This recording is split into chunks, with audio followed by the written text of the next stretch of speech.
Oke, salah satu ciri-ciri bahwa laki-laki itu bisa menerima yang namanya kesetaraan gender adalah dia memandang positif tentang wanita. Kalian boleh tanyakan, tadi contohnya Mbak Fla kasih adalah, mama kamu gimana sih? Nanti kalau dia bisa memberikan jawaban yang positif, itu artinya laki-laki itu bisa menerima tentang kesetaraan gender. Nah, tips yang kedua apa Mbak Fla? Oke, tips yang kedua adalah, coba tanya deh, arah dia ke depan memandang sebuah hubungan itu seperti apa? Oke. Oh, jadi kita maunya hubungan ini nanti gimana gitu ya? Ya, maksudnya misalnya kamu gimana sih memandang tentang pernikahan? Menurut kamu penting nggak atau gimana gitu? Atau dia memandang sebuah komitmen deh, nggak usah pernikahan kan mungkin, aduh ini terlalu gimana? Dia masa belum pacaran udah ngomong nikah kan gitu ntar ya? Yes. Tanya aja pendapatnya gimana komitmen dia kalau dia melihat komitmen pernikahan, komitmen itu sebuah komitmen seperti apa? Atau bisa juga tuh kita nanya, kan sekarang banyak misalnya presiden perempuan atau apa? Gimana sih menurut dia kalau ada pemimpin perempuan itu juga bisa tuh. Mungkin ada laki-laki yang langsung nyerocos kan, oh nggak boleh perempuan itu sebagai seorang pemimpin, perempuan itu harus patuh gitu-gitu. Nah itu kan dan sebagai indikasi kan, aduh ini tidak mendukung kesetaraan gender nih seperti itu. Oke, baik. Nah Mbak, sekarang pertanyaan yang selanjutnya adalah, kan kalau biasanya laki-laki belum muncul nih, punya rasa untuk menyetarakan gender dengan perempuan. Nah, untuk menimbulkan atau memunculkan rasa itu supaya dia tuh bisa menimbulkan rasa untuk bisa menyetarakan gender, apa yang harus dilakukan? Oke, yang harus dilakukan adalah kita membuat laki-laki itu gimana bisa menghargai perempuan.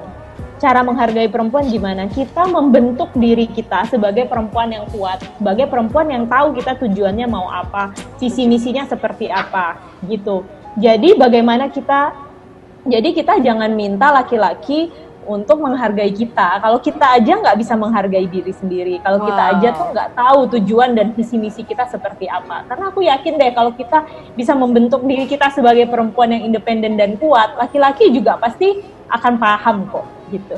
Oke, jadi yang penting adalah kita build diri kita sendiri dulu ya. Kita membuat pribadi kita tuh jadi pribadi yang baik. Kita bisa menghargai diri kita. Kemudian kita bisa membuat diri kita tuh bernilai di mata laki-laki kemudian ya. Oke, jadi cintai dulu diri kita nih, sister. Baru cintai laki-laki. Nggak ada tuh yang namanya aku mencintai dia lebih dari mencintai diriku sendiri. Aduh, kayaknya tuh nggak mungkin ya. Benar nggak Mbak Fla ya? Oke, ini segmen terakhir, ada pesan nggak untuk para sisters yang ada di rumah yang saat ini kayaknya pengen banget punya pacar yang bisa menyetarakan gendernya antara perempuan dan laki-laki, tapi dia masih takut untuk ngomong ke pacarnya gitu. Ada tipsnya? Oke, kalau tipsnya adalah yang pertama yaitu balik lagi ke cintai dulu diri sendiri, hargai diri sendiri bahwa kita tuh worth loh, bahwa perempuan itu tuh kamu tuh punya harganya, kamu tuh punya value-nya dan kamu tuh worth banget. Jadi kalau misalnya ada indikasi laki-laki itu tidak menghargai kamu, balik lagi apakah dia seberharga itu untuk dipertahankan?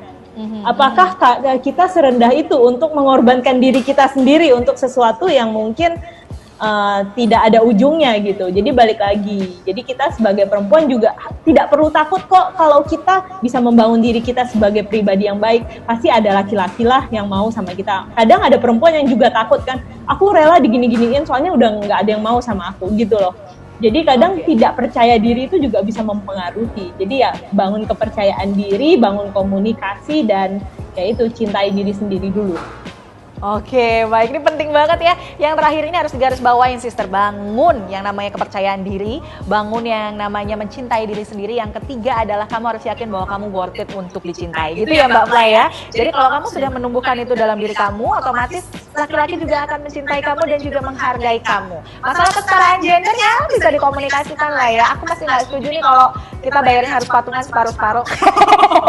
Egois ya. Wanita selalu benar ya. Yang satu ini tetap. Tapi boleh kan, maksudnya kesetaraan gender itu kan bukan berarti harus di antara bayar-membayar gitu kan, enggak ya Mbak Fla ya?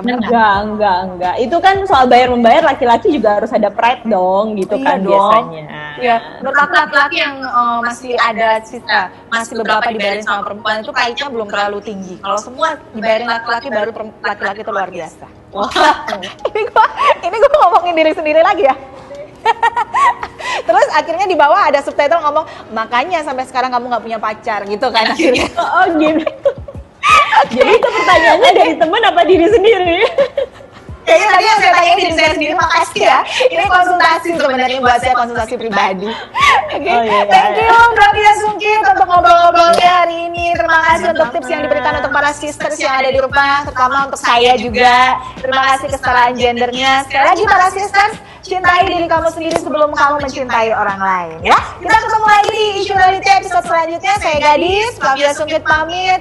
Have a nice day, and sekali lagi semoga ini bisa memberikan sebuah informasi dan juga ini bisa memberikan kamu sebuah pemikiran baru tentang sebuah hubungan ya. Saya pamit, sampai jumpa. Bye-bye.